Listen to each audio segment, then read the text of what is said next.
Good morning, dear student. Welcome you all. Now, today we will solve some remaining questions related to the exercise 3.2 of chapter 3. Pair of linear equations in two variables. दो चर वाले रैखिक समीकरण के आज कुछ question कर रहे हैं और आज इस एक्सरसाइज को कंप्लीट कर लेंगे। तो क्वेश्चन नंबर 5 आप देखिए, क्या है डियर स्टूडेंट। एक आयताकार बाग जिसकी लंबाई चौड़ाई से 4 मीटर अधिक है का अर्ध परिमाप 36 मीटर है। बाग की बीमारी ज्ञात कीजिए। आपको दिया हुआ है half the perimeter of a rectangular garden whose length is 4 metre more than its width is 36 metre. Find the dimension of the garden. अब डायमेंशन मीन्स गार्डन की बात हो रही है, किसी बगीचे की बात है, तो डायमेंशन का मतलब उसकी बीमाएं का मतलब हुआ, बीमाएं समझ रहे हैं। बीमाएं क्या होती हैं, जैसे लंबाई, चौड़ाई, ऊंचाई, बीमाएं होती हैं। जैसे कोई घना है, घनाभ है, तो 3 बीमाएं हैं, लंबाई की बीमा, चौड़ाई हो गई और ऊंचाई हो गई, बीमा हो गई। कोई आयताकार फील्ड है, रेक्टेंगुलर कोई फील्ड है, तो लेंथ और ब्रेथ और लेंथ और विड्थ क्या हो जाएगी, उसकी बीमाएं हो जाएंगी। तो सीधी सीधी बात है, बीमाएं ज्ञात करना मीन्स, डायमेंशन फाइंड आउट करना मीन्स लेंथ और विड्थ आपको इस रेक्टेंगुलर गार्डन की बतानी है। और उसके लिए कुछ कंडीशंस दे रखी हैं। क्या दे रखी है? एक कंडीशन तो ये है कि इस रेक्टेंगुलर गार्डन की, ये जो आयताकार बाग है, इसकी लेंथ विड्थ से 4 मीटर अधिक है। विड्थ, चौड़ाई, ठीक है। आप ही कहेंगे ये कोई रेक्टेंगुलर गार्डन है, ठीक हो गया। किसी टाइम पर आपने कहा x इसकी लेंथ है और y इसकी विड्थ है। x मीटर ये हो गया और y मीटर आपका ये हो गया। x मीटर लेंथ है और y मीटर इसकी विड्थ है। तो लिख लीजिए, let the length and width of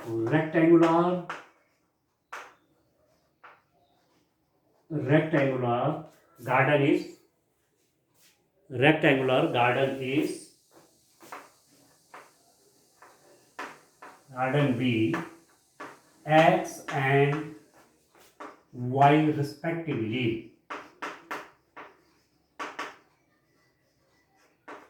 ठीक है। माना आयताकार बाग की लंबाई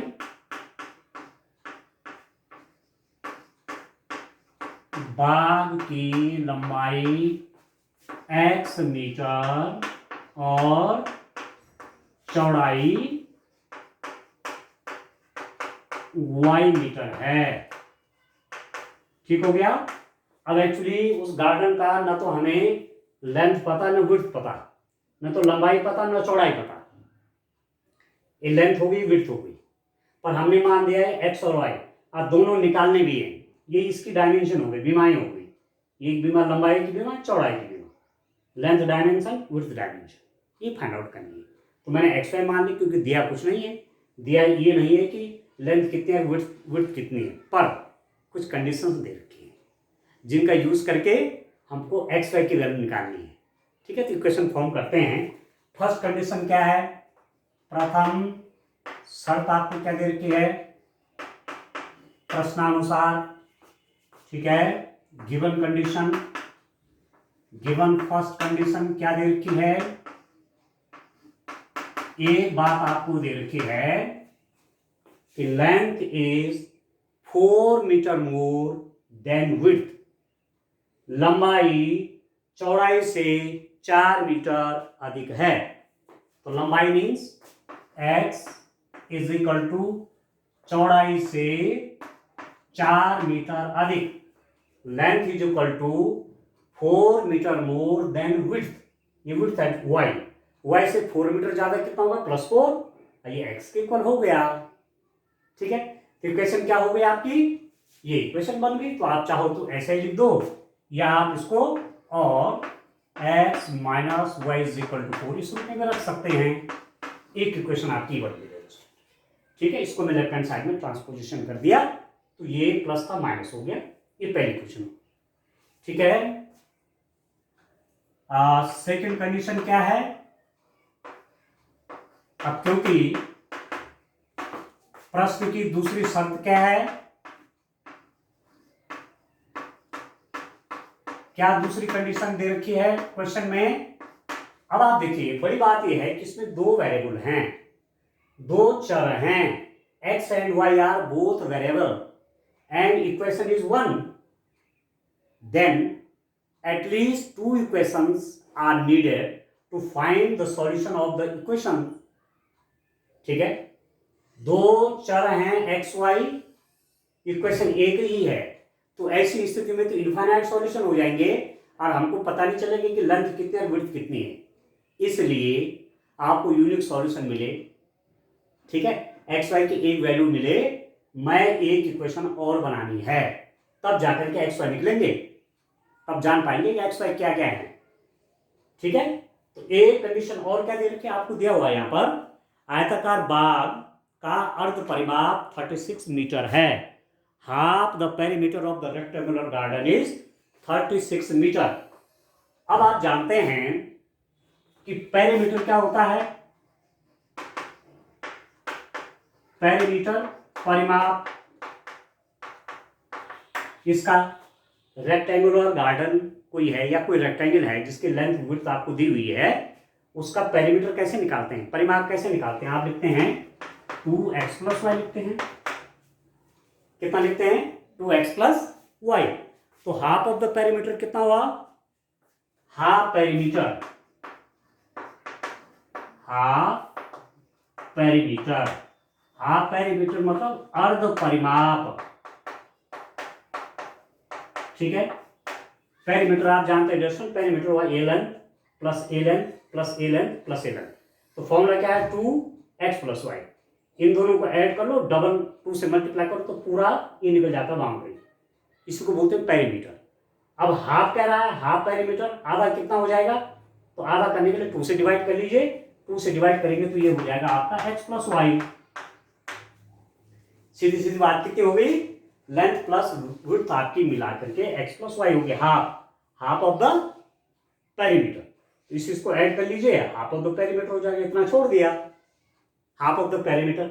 और कंडीशन क्या है, half of the perimeter x + y = 36 metre, ये आपको दिया हुआ है, half of the perimeter is 36 metre, जो अर्ध परिमाप है वो कितना है 36 मीटर है, हाफ पेरीमीटर कितना निकला x + y, x + y = 36। अब आपके पास 2 इक्वेशंस हो गई 1 और 2। ठीक है, अब 2 इक्वेशन हो गई एक्स वाई में, 2 वेरिएबल्स है एक्स वाई, एक वेरिएबल x है दूसरा y है, इसमें 2 इक्वेशंस आ गई, x और y को सॉल्व करके आप वैल्यू निकाल लीजिए।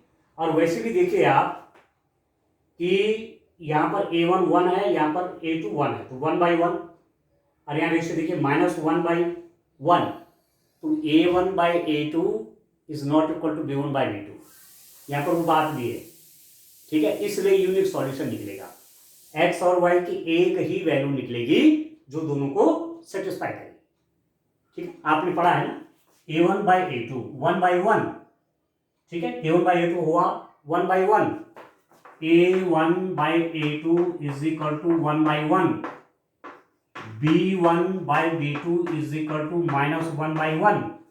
देख रहे हैं आप, b1 मीन्स इसका कोफिशिएंट -1 और b2 मीन्स इस y का कोफिशिएंट +1, ये पर ये दोनों आपस में बराबर नहीं है, this implies that a1/a2 is not equal to b1/b2, a1/a2 b1/b2 के बराबर नहीं है। जब ऐसी स्थिति बराबर नहीं है तो आप समझ जाएंगे कैसा सॉल्यूशन मिलेगा, यूनिक सॉल्यूशन।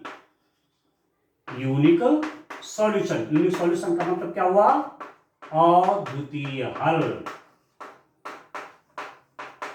ठीक है दोस्तों, एक्स वाई के एक मान आएंगे, एक वैल्यू एक्स की आएगी एक वाई की आएगी, जो दोनों क्वेश्चन को सेटिस्फाई करेंगे, तो लेंथ और विड्थ उसके निकल जाएगी। ठीक हो गया, अब चलिए मैं क्या करता हूं, अब मुझे ये सॉल्व करने आगे इक्वेशंस, तो ठीक है, इक्वेशन आपको सॉल्व करनी है, यहाँ जगह बना लेते हैं। देखिए दो इक्वेशन जो आपके पास हैं उनको मैं इधर लिख लेता हूँ। ठीक हो गया, अब इसकी आवश्यकता भी नहीं है, आपने समझ लिया होगा।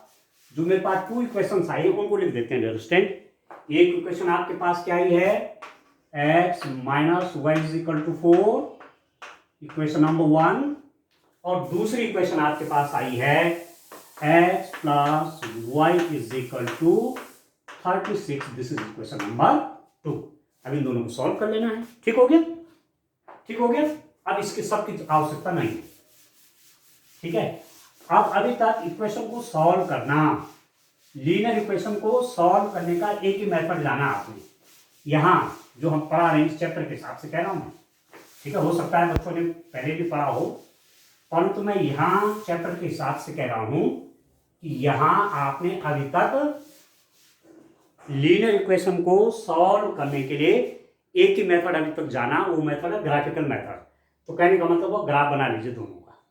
ठीक है, तो आप देखिए पहली इक्वेशन मेरे पास क्या है, x minus y is equal to 4, this implies that y is equal to x minus 4।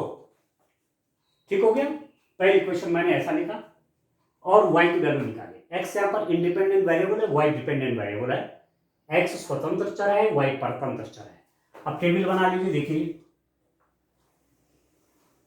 क्या कर लेता हूं, आप देखिए x को वैल्यूज दीजिए आप।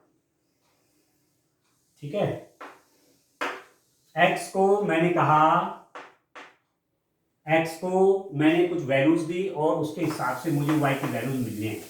x को मैंने कहा फॉर एग्जांपल 10, x को मैंने क्या कहा 10, तो 10 माइनस 4 कितना हुआ 6, x को 10 करिए, 10 माइनस 4 कितना हुआ 6 हो गया। x को कहा मैंने 20, x की वैल्यू 20 है, तो 20 माइनस 4 कितना हुआ 16। ठीक हो गया, तो पॉइंट्स कौन कौन हुए आपके पास, पॉइंट्स हो गए, एक पॉइंट आपका आया 10,6 और पॉइंट बी आया 20,60। Point A 10,6, point B 20,60। ठीक हो गया, अब आप इसको ट्रेस कर सकते हैं, ये आपका कैसे आएगी। देखिए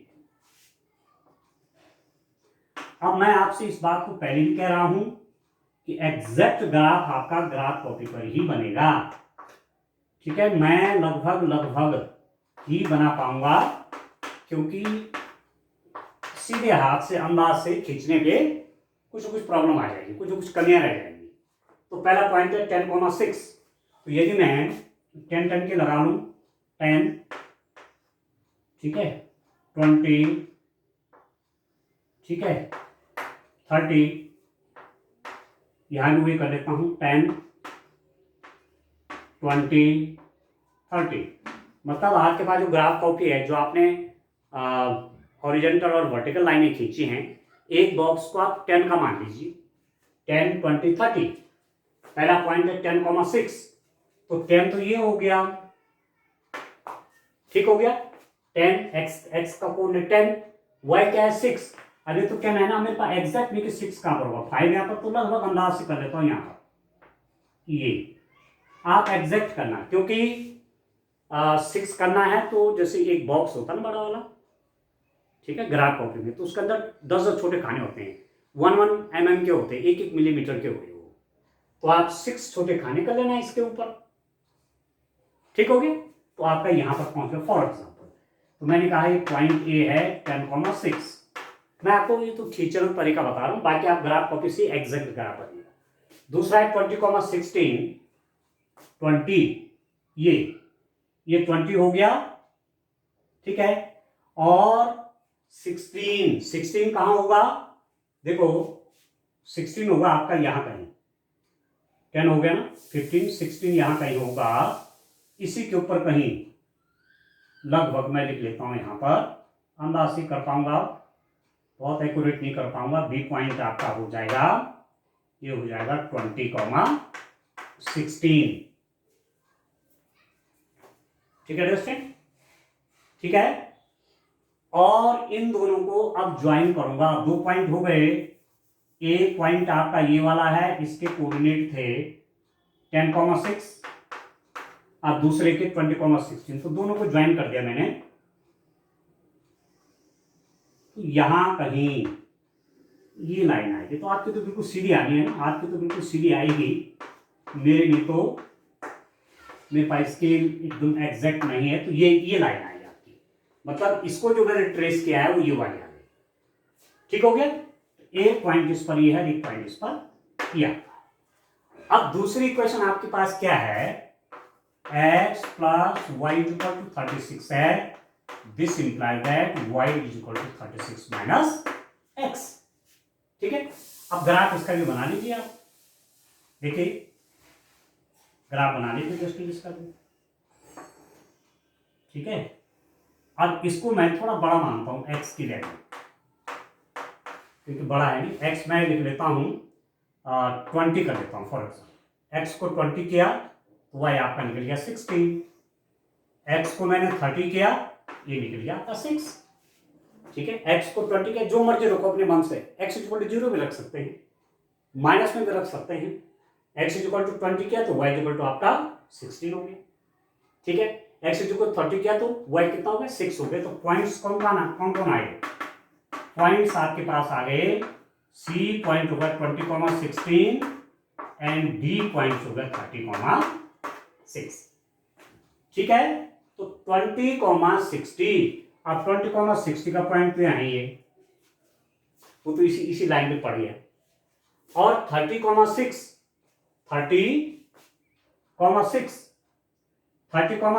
तो इसी के हाइट पे आएगा पॉइंट कहीं। ठीक है। अब इसके लिए जगह नहीं मिल रही है।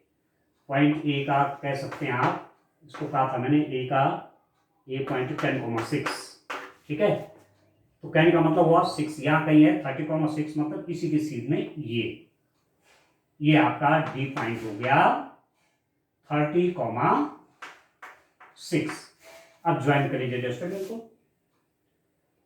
ठीक है। 30,6 है ना, ज्वाइन कर लीजिए। ये यहां हो गई। आप देख रहे हैं दोनों लाइनें कहां पर कट रही हैं। सी पॉइंट भी यहीं पर आया जहां पर बी 20,16 और पॉइंट सी भी यही है। तो दोनों लाइनें कहां पर इंटरसेक्ट कर रही हैं, पॉइंट बी। और बी और सी एक ही बिंदु है। यहां बी सी पॉइंट का कोऑर्डिनेट, बी पॉइंट का कोऑर्डिनेट एक ही है। मतलब ये पॉइंट बी और सी ये इस लाइन पर भी और इस लाइन पर भी है। तो यही क्या हो जाएगा, सॉल्यूशन हो जाएगा। यही क्या हो जाएगा, सॉल्यूशन। अरे हमने पहले देख लिया कि यूनिक सॉल्यूशन होना है। तो जहां पर दोनों ग्राफ काटते हैं वहां x और y की जो वैल्यूज होती हैं वही सॉल्यूशन होता है, वही हल होता है। ठीक हो गया। तो यहां पर सॉल्यूशन क्या हो जाएगा, आप लिखेंगे सॉल्यूशन आ जाएगा dear student,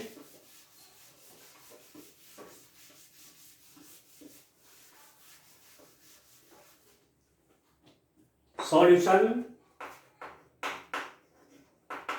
of the equations, समीकरणों का हल, समीकरणों का हल। क्या आया हल, x इज इक्वल टू कितना आया 20, y इज इक्वल टू कितना आया 16। ठीक है। अब x इज इक्वल टू 20 क्या था, तो ये है लेंथ ऑफ रेक्टेंगुलर पार्क। ठीक हो गया। आयताकार पार्क की लंबाई, आयताकार पार्क की लंबाई कितना हो गया, ये लेंथ है 20 मीटर। ठीक है। और विड्थ आप लिख लेंगे, width of the rectangular park, चौड़ाई होगी उसकी कितनी, चौड़ाई आ गई 16 मीटर। ठीक है। अब आप देख लीजिए half of the perimeter, length plus width add करेंगे 36 आ गया। और लेंथ विड्थ से 4 मीटर ज्यादा है, इसमें 4 प्लस करेंगे तब जाके इसके बराबर हो गया। तो हो गया क्वेश्चन। ठीक है, तो इस रूप में अभी तक हम सॉल्व किससे कर रहे हैं, अभी तक हम ग्राफिकल मेथड ही यूज कर रहे हैं और एकदम प्रैक्टिकल प्रॉब्लम है। ठीक हो, अब चलिए क्वेश्चन नंबर 6 की ओर बढ़ते हैं। आज कंप्लीट करेंगे इसको। ठीक है, अब और मेथड की ओर चलेंगे। ये तो ग्राफिकल मेथड है, ठीक है, ये जानना भी बहुत जरूरी है आपको। और ग्राफिकल मेथड तो आपको आइडिया है, तब आगे और मेथड बताएंगे लीनियर इक्वेशंस को सॉल्व करने का। ठीक हो गया, तो चलिए एक नेक्स्ट क्वेश्चन और देखते हैं। क्वेश्चन नंबर 6 देखिए डियर स्टूडेंट, क्या है आपके पास।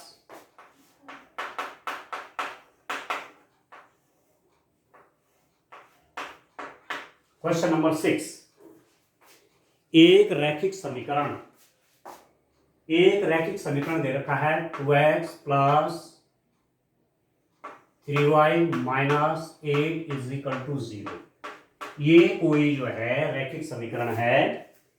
दो चरों में ऐसी और रैखिक समीकरण लिखिए ताकि प्राप्त युग्म का ज्यामितीय निरूपण कैसा कैसा हो। ठीक हो गया, इसमें आपको बड़ा अच्छे ढंग से दिमाग यूज करना है। ठीक है, बड़े अच्छे ढंग से आपको यूज करना है दिमाग। क्या है, given that the linear equation 2x plus 3y minus 8 is equal to 0, write another linear equations in two variables such that the geometrical representation of the pair so formed is intersecting line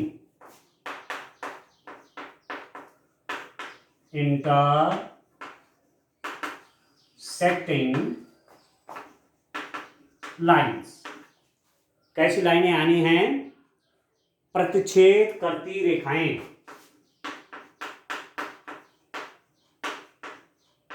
प्रतिच्छेद करती रेखाएं। आप समझ रहे हैं, मतलब ये आपके पास लीनियर इक्वेशन है।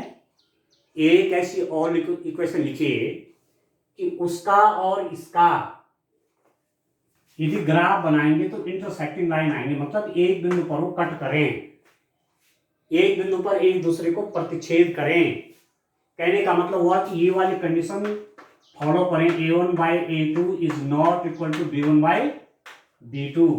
ऐसी स्थिति आए, एक इक्वेशन और बनाए, तो ऐसी कितनी इक्वेशन हो सकते हैं, यू में राइट सो मेनी इक्वेशंस। ऐसी आप बहुत सी इक्वेशन लिख सकते हैं जो इस कंडीशन को फॉलो करें। मतलब इस जो लीनियर इक्वेशन है, एक ऐसी और लीनियर इक्वेशन लिखिए जो इसके साथ एक बिंदु पर प्रतिच्छेद करती हुई रेखाएं ऐसे एक बिंदु पर प्रतिच्छेद करती है।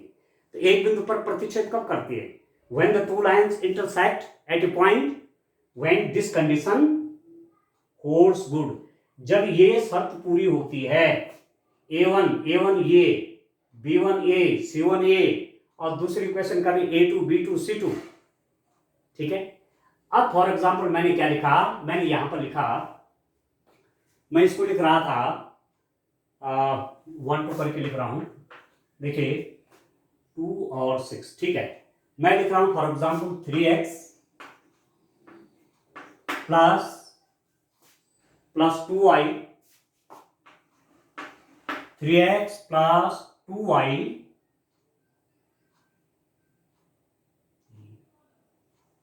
Minus 7 is equal to 0। मैंने ऐसा दूसरा इक्वेशन लिख लिया। आप कुछ और भी लिख सकते हैं, आप एक इक्वेशन ये भी लिख सकते हैं, कितना 4x प्लस वाई। ठीक है, 4x plus y minus 6 is equal to 0, ऐसा भी आ सकता है। आप जैसे चाहो वैसे इक्वेशन लिखो, परंतु कंडीशन क्या होनी चाहिए, कंडीशन होनी चाहिए ये बात आनी चाहिए। अब यहां पर देखो a1 बाई a2, 2 बाई 3, यहां देखो b1 बाई b2 कितना हो गया 3 बाई 2, दोनों बराबर हैं, नहीं है। a1 b1 c1, तो a1 2, a2 b2 c2, a2 कितना है, a2 कितना है 3, b2 कितना है 2, ये 2y है, तो 2 बाई 3 a1/a2 ये आ गया, और b1/b2 कितना हो गया 3/2। ये दोनों बराबर हैं? नहीं है। तो ऐसी स्थिति में क्या होगा? ऐसी स्थिति में ये दोनों रेखाएं एक दूसरे को क्या करती हैं? प्रतिच्छेद करती हैं एक बिंदु पे, यूनिक सॉल्यूशन आएगा। ठीक हो गया? आप चाहो इनको ट्रेस करके भी देख सकते हैं। ठीक है, ठीक है।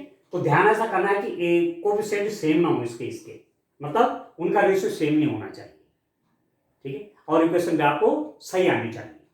ठीक हो गया? ठीक है, ठीक है ना? और उसको एक तरीका आपको और बता देता हूं। इसका माना सॉल्यूशन आपने क्या कहा, x इक्वल टू मैंने 1 रखा और y इक्वल टू मैंने 3 रखा। 3 2 जा 6 और 6 और 2 8, तो 8 माइनस 8 0 हो गया। मतलब इसका एक सॉल्यूशन 1 2 है। तो दूसरी इक्वेशन में मैंने माना ये इक्वेशन बनाई, इसमें क्या हो रहा है 3 1 जा 3 प्लस 2 2 जा 4, 4 प्लस 3 7, 7 माइनस 7 0। ठीक हो गया? तो 1 2 सॉल्यूशन वाला दूसरी इक्वेशन बन गई। ये 1 2 सॉल्यूशन वाला तीसरी बना लीजिए। आप लिख लीजिए x प्लस वाई, ऐसा भी लिख सकते हैं x प्लस वाई, अब दोनों को जोड़े x1 और y2 है तो 3 हो गया, माइनस 3 इक्वल टू 0।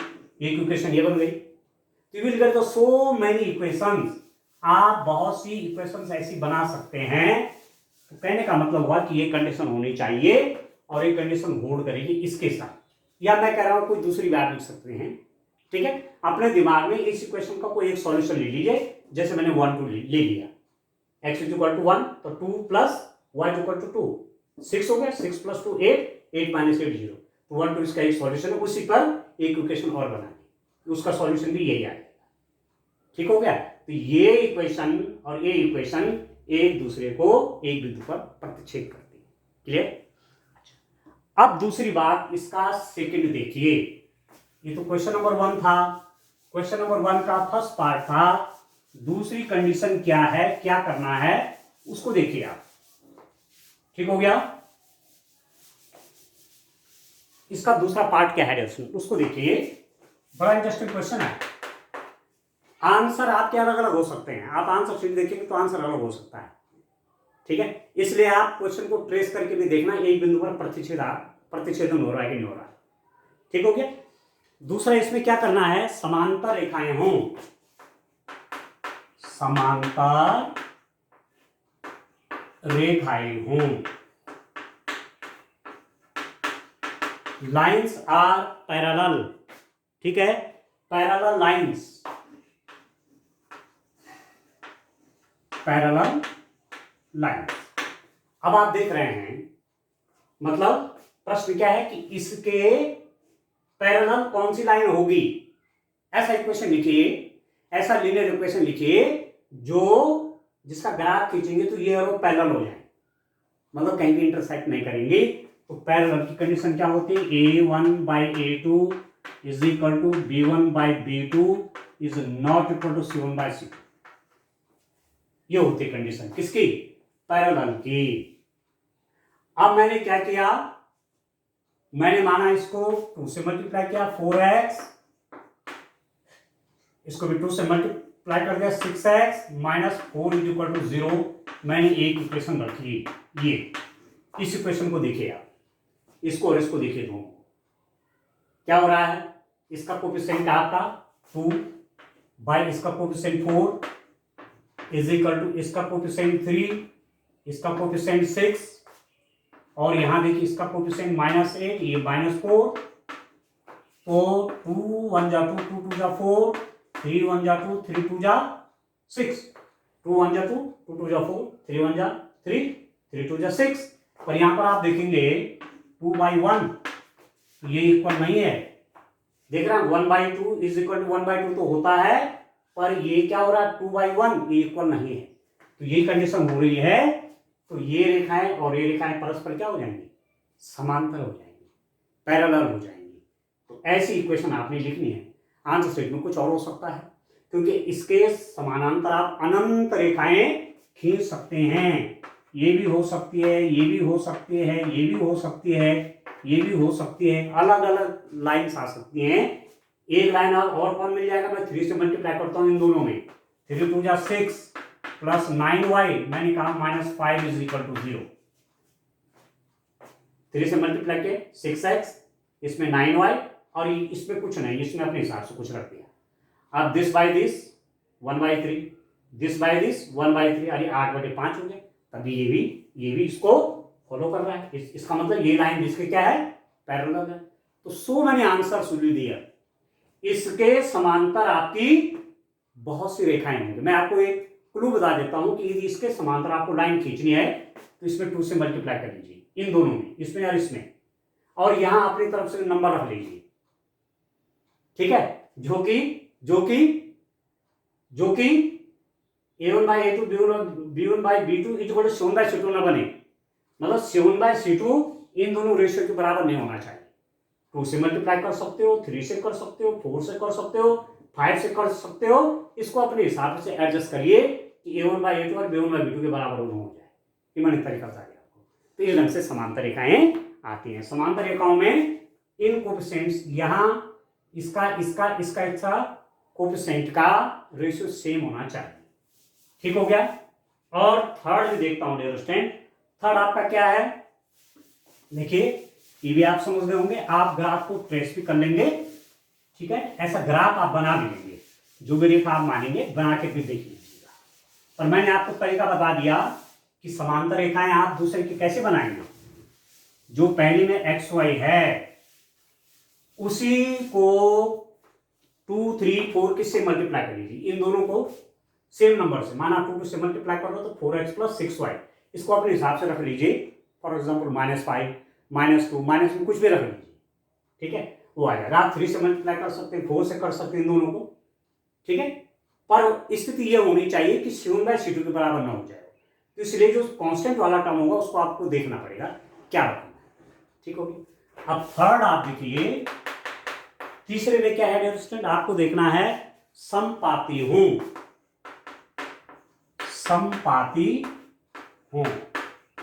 ठीक है। Lines are coincident lines. अब आप देखिए इसके साथ कोइंसिडेंट कौन होगा। कोइंसिडेंसी की स्थिति क्या है, a1/a2 = b1/b2 = 7/c2। ये तीनों रेशियो सेम होनी चाहिए। और सबसे बढ़िया क्या है, कोइंसिडेंट लाइन चाहिए इसके, तो 2 से मल्टीप्लाई कर, जो होता है 3 से करो चाहे 4 से करो। पैरेलल में तो मैं केवल इन दोनों को कर रहा था, इसको अपने हिसाब से एडजस्ट कर रहा था। परंतु यदि कोइंसिडेंट लाइन चाहिए, संपाती रेखाएं चाहिए, तो 2 से मल्टीप्लाई करिए, चाहे 3 से करिए, चाहे 4 से करिए, पर पूरे को करना पड़ेगा, पूरी इक्वेशन को, तो आपको मिलेगी। माना मैंने 2 से मल्टीप्लाई किया तो कितना हो जाएगा, 4x + 6y - 16 = 0। ये इसके कोइंसिडेंट है, ये और ये संपाती रेखाएं हैं, ये और ये संपाती है, ये और एक कोइंसिडेंट है। क्या किया, 2 से मल्टीप्लाई यहां भी 4x + 6y - 16 = 0। आप कहते हैं मैं 3 से करता हूं, तो पूरी इक्वेशन में 3 से कर लीजिए, तो एक इक्वेशन ये बन जाएगी 3x + 9y। 3 से मल्टीप्लाई कर रहा हूं तो 6 हो जाएगा, ठीक है। 3 से मल्टीप्लाई किया 6x, यहाँ किया 9y - 24 = 0। अब देखिए पहले इन दोनों में देखिए, a1/a2 कितना हुआ, 2/4, 1/2 आया। b1/b2 कितना हुआ, 3/6, 1/2, -8 - 16 क्या, 1/2, बात हो गया ये। इसका देखिए 2/6 1/3, 3/9 वो भी 1/3, -8 - 24 वो भी 1/3। 4 से मल्टीप्लाई कर लीजिए तो 8x + 24y - 32 = 0। ये और ये भी संपाती हैं, कोइंसिडेंट हैं। तो कई आंसर आपके इनफाइनाइट आंसर हो सकते हैं, कोई एक आंसर लिख लीजिए और अपने उसके लिए, अपने संतुष्टि के लिए उनको ट्रेस करके भी देखिए आप कैसे होंगे, एक दूसरे के ऊपर आ जाएंगे। ठीक हो गया। तो 2/8 1/4, 3/24 1/8, सॉरी, अच्छा मैंने ठीक देखा, 4 से मल्टीप्लाई यहाँ पर 12 होगा है, कट कर लीजिए दोस्तों, इसको कट कर लीजिए। मैं 4 से मल्टीप्लाई कर रहा हूँ, 8x 12y, 4 से कर रहा हूँ, ये ठीक है 32। तो this by this 1/4, this by this 1/4, this by this 1/4, हो तो गए। बस ऐसे करना है, ठीक है। तो इन जो क्वेश्चन नंबर 6 के 3 पार्ट्स हैं, इनके अनगिनत आंसर हो सकते हैं। Infinite number of solution, infinite number of lines आप खींच सकते हैं, ठीक है। वो डिपेंड आपके एडजस्टमेंट पर करता है। और उसके बाद आप ग्राफ जरूर बना लेंगे, जिससे आपने जो दावा किया वो आपको सही दिख जाए, ठीक है। अब चलिए लास्ट क्वेश्चन इस एक्सरसाइज का, और तब आज इसको कंप्लीशन की ओर बढ़ाते हैं, इसको कंप्लीट कर देते हैं, ठीक है। चलिए आप देखिए क्वेश्चन नंबर 7। अब आपको बहुत समझ में आ रहा होगा। समीकरण है x minus y plus 1 is equal to 0। एक इक्वेशन आपका ये है। दूसरा है 3x plus 2y minus 12 is equal to 0। ये दूसरा इक्वेशन है। x minus y plus 1 is equal to 0, 3x plus 2y minus 12 is equal to 0 का ग्राफ खींचिए। x अक्ष और इन रेखाओं से बने त्रिभुज के शीर्षों के निर्देशांक ज्ञात कीजिए और त्रिभुजाकार पटल को छायांकित कीजिए। Draw the graph of the equation x minus y plus 1 is equal to 0 and 3x plus 2y minus 12 is equal to 0। Determine the coordinates of the vertices of the triangle formed by these lines and the x-axis and set the triangular region। बड़ा interesting है। इसका graph खींचिए, x अक्ष और ये जो line आ रही हैं, इनसे जो ट्रायंगुलर एरिया बनेगा, ठीक है, वहां ट्रायंगल बनेगा तो 3 वर्टिस आएंगे, उन वर्टिस से कोऑर्डिनेट चाहिए। तो देख लीजिए, फटाफट में करते हैं। अब आप तो जान गए हैं। देखिए इक्वेशन 1 आपके पास क्या है, इक्वेशन को लिख सकते हैं आप। इसको मैं राइट हैंड साइड में ले लूँ, y is equal to x plus 1, y is equal to x plus 1। ठीक हो गया, ठीक है दोस्तों। तो आप देखिए,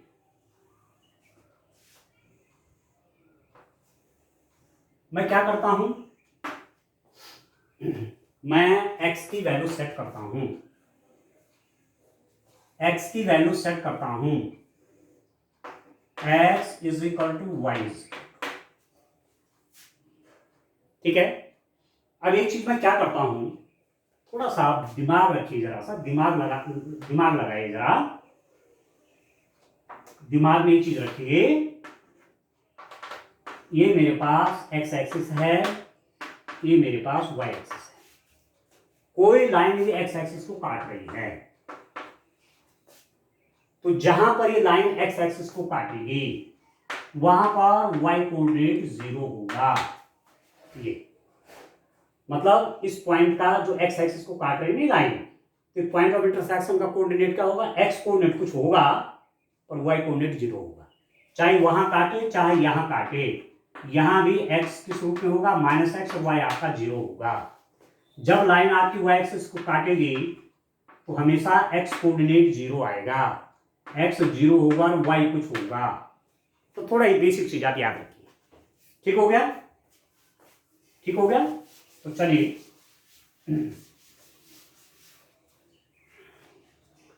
आप देखिए,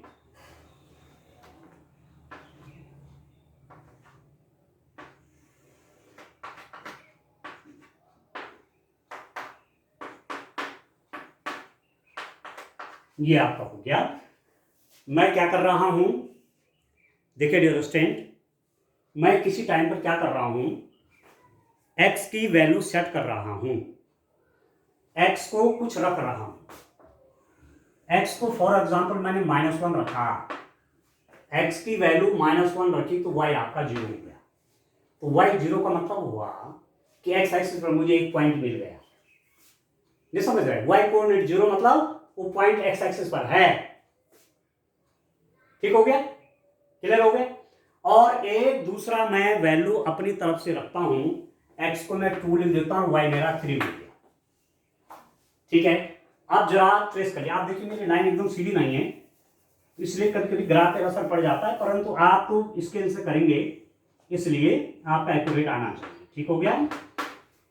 पॉइंट देखिए, पॉइंट्स हो गए आपके पास कौन कौन, -1,0 और 2,3। तो -1,0 मीन्स यहां कहीं कर लीजिए, ये आपका -1 है, ये आपका -2 है, ये आपका 1 है, 2 है, 3 है, 1 है, 2 है, 3 है, तो सो ऑन। तो -1,0 ये वाला पॉइंट, ये इस पॉइंट का कोऑर्डिनेट आप लिख रहे हैं, इस पॉइंट का कोऑर्डिनेट क्या हो गया, यही लिख दीजिए, इस पॉइंट का कोऑर्डिनेट हो गया -1,0। देखो अब दूसरा है 2,3, x में 2 और y में 3, यहां ये बी पॉइंट है 2,3।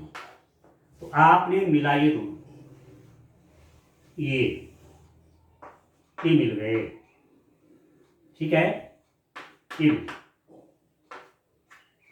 ठीक हो गया। ये लाइन जो आपने कीजिए कौन सी है, x minus y plus 1 is equal to 0 की है, ठीक हो गया।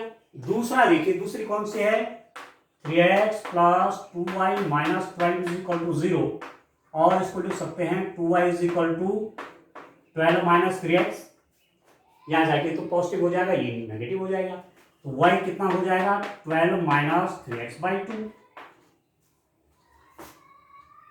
ठीक हो गया।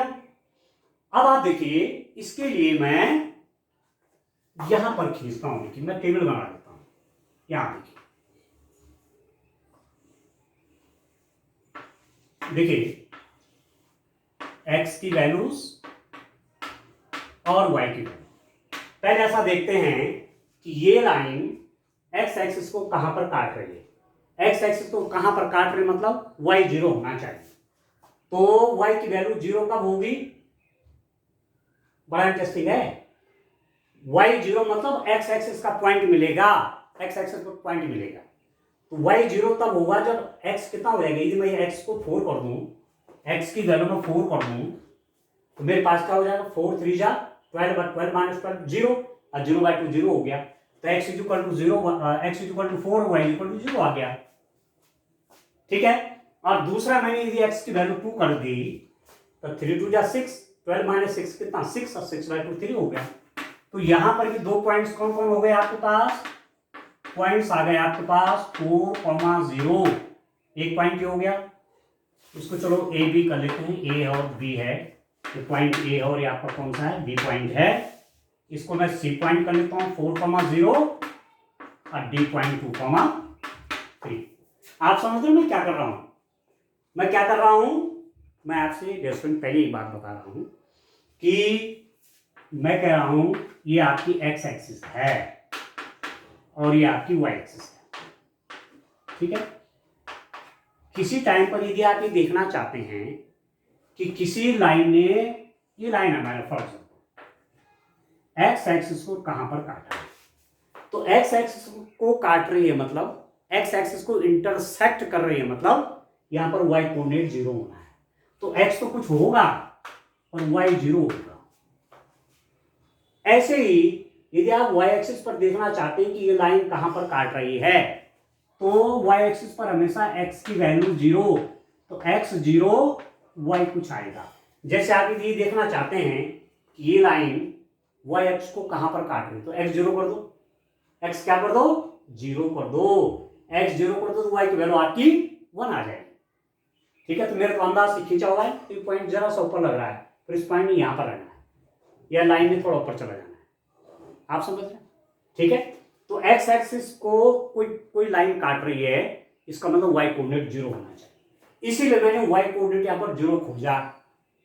वाई कोऑर्डिनेट 0 कब होगा, जब 12 माइनस 12 होगा, और ये 3x 12 कब होगा, जब x इक्वल टू 4 होगा, तो x इक्वल टू 4 करा, तो 12 माइनस 12 0 आ गया, आ गया वाई की वैल्यू 0, और दूसरा पॉइंट मैंने 2 रखा, तो ये आ जाएगा वाई की वैल्यू 3, ठीक हो गया।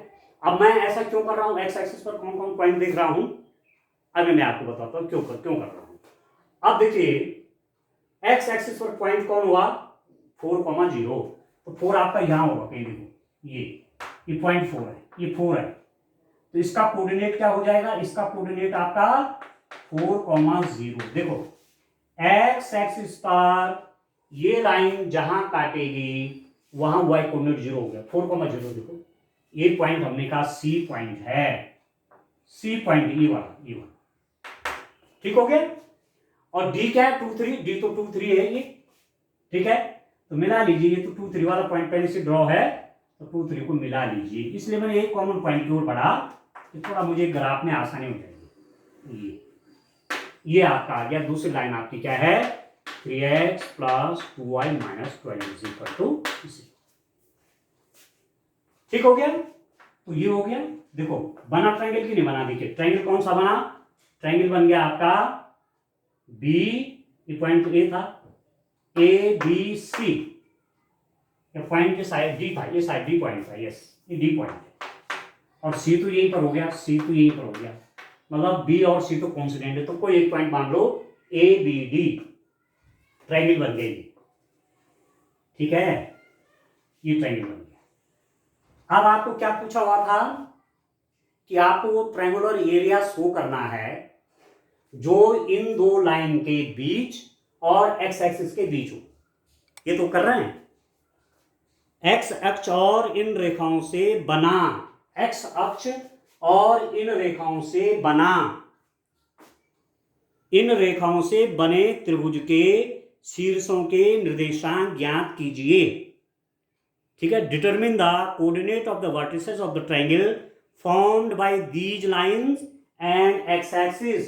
You have to find the coordinate of the vertex, coordinate of the vertices of the triangle formed by these two lines and x-axis. x-axis और इस लाइन ने जहां पर कटे त्रिभुज का एक शीर्ष यहां बनाया, एक वर्टेक्स यहां बन गया।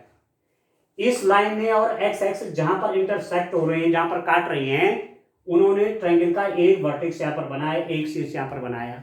और इस लाइन जहां पर इंटरसेक्ट कर रहे हैं, इन्होंने ट्रायंगल का एक वर्टेक्स यहां बना दिया, तो बन गया ना ट्रायंगल। ये ट्रायंगल हो गया, ठीक है। और इसको करें सेट कर लीजिए, set,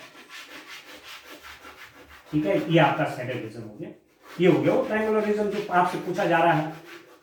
this is the triangular region. ये इसको सेट करिए, सेट भी कर दिए, सेटिंग, ठीक है।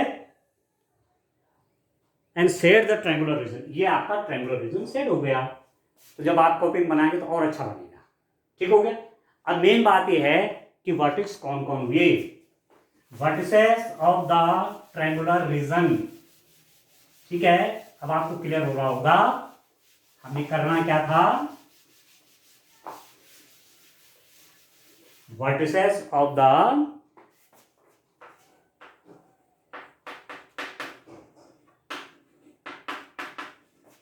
triangular region, ट्रायंगुलर रीजन क्या नाम है ट्रायंगुलर रीजन का, A B D, A B D, ये ट्रायंगल बन गए, ठीक है, ठीक है।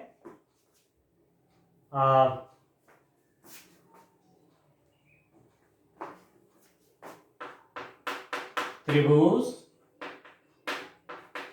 ए बी डी के शीर्ष कौन कौन होगा डियर स्टूडेंट, एक शीर्ष ए आया आपका, उसका कोऑर्डिनेट -1,0, दूसरा शीर्ष बी आया, उसके कोऑर्डिनेट 2,3, तीसरा शीर्ष हमारे पास डी है, उसके कोऑर्डिनेट है 4,0। बस ये हो गया, -1,0, 4,0 और 2,3। आप ऐसा भी कर सकते हैं, पहला इसको फिर इसको फिर इसको, ठीक है। त्रिभुज को एबीसी पढ़ो, चाहे एडीबी पढ़ो, चाहे डीएबी पढ़ो, चाहे डीबीए पढ़ो, बात एक ही है, पर क्रम में पढ़ना है, क्रम में पढ़ना है, ठीक है। एबीडी या डीएबी या एडीबी किसी भी क्रम में आप पढ़ सकते हैं। तो ये वर्टिसेस हो गए ट्रायंगल, ठीक है बड़ा इंटरेस्टिंग क्वेश्चन, बड़ा इंटरेस्टिंग था कि ये दो लाइंस, इनका ग्राफ बनाइए और इन दो लाइंस और एक्स एक्सिस के बीच में जो ट्रायंगल बना उसको सेट करिए और उसके वर्टेक्स के कोऑर्डिनेट निकालिए, तो मुख्य बात मैंने क्या की भाई, आप माना आप मैंने सरल से, क्योंकि मेरे पास इसके आगे नहीं है यहाँ पर करने के लिए, इसलिए मैंने एक्स एक्सिस पर 2 पॉइंट लिए। इस लाइन को भी देखा कि एक्स एक्सिस पर कहाँ पर काट रहा है, तो एक्स एक्सिस पर काटने का मतलब हुआ कि y इज इक्वल टू 0 होना चाहिए। तो y इज इक्वल टू 0 होने का मतलब हुआ कि x की वैल्यू निकल गई। इस लाइन के लिए मैंने देखा कि एक्स एक्सिस को कहाँ पर कट कर रही है, मतलब इस लाइन के लिए y कहाँ पर 0 होगा, तो जैसे मैंने x इज इक्वल टू 4 रखा y 0 हो गया, तो x एक्सिस पर 2 पॉइंट मिल गए। इसका मतलब ये लाइन यहाँ पर x एक्सिस को काट रही है, ये लाइन यहाँ पर x एक्सिस को काट रही है, ठीक है। और तीसरा पॉइंट कॉमन निकल गया। माना आप वो पॉइंट नहीं मानते, जैसे आपने ट्रेसिंग का रूल देखा, x इज इक्वल टू 1 किया, y इज इक्वल टू 2 किया, जो कुछ भी आप कर रहे हैं उसके हिसाब से ग्राफ बनाए, तो अपने आप देखेंगे चाहे ये पॉइंट आपके ट्रेसिंग में नहीं थे, कोई भी 2 पॉइंट आपके थे, ये बीच के पॉइंट थे, तो आप देखेंगे एक तो ये पॉइंट एग्जैक्ट मिल जाएगा, और एक्सिस में ग्राफ आप खींचेंगे एक्यूरेट, तो एक्स एक्सिस पर ये वाली लाइन -1, 0 पे काटेगी, और ये वाली लाइन एक्स एक्सिस को 4, 0 पे अपने आप काटेगी। ये तो है गणित की ब्यूटी। किसी भी मेथड से करो, कोई भी लाइन को ट्रेस करने का कोई भी पॉइंट लीजिए, उसने एग्जैक्ट अपने ही पाथ पे जाना है, यदि आप इक्वेशन को आपने डिस्टर्ब नहीं किया, इक्वेशन आपको चेंज नहीं करेंगे, ठीक होगी। तो मुझे पूरा विश्वास है कि ये जो pair of linear equation in 2 variable, 2 चर वाले रैखिक समीकरण का सॉल्यूशन मतलब अब आप सॉल्यूशन बताने की जरूरत नहीं कि जो वेरिएबल्स होते हैं उनकी वैल्यूज किस मेथड से हमने निकाली, ग्राफिकल मेथड से। तो एक मेथड आपके पास सॉल्यूशन ऑफ लीनियर इक्वेशंस का ग्राफिकल मेथड है, ग्राफ के माध्यम से सॉल्यूशन निकालना। अब दूसरा मेथड होगा इसके बाद सब्स्टिट्यूशन मेथड, प्रतिस्थापन विधि, अब तब उससे करेंगे। फिर एलिमिनेशन मेथड होगा, फिर क्रॉस मल्टीप्लिकेशन मेथड होगा। अभी बड़ा इंटरेस्टिंग ये चैप्टर और आगे जाने वाला है। और आगे यदि क्वेश्चन में ये ना पूछा जाए कि इस मेथड से करो, तो अपने मन से जो मेथड आपको उचित लगता है उससे करिए, ठीक। तो आज के लिए इतना काफी है। Thank you.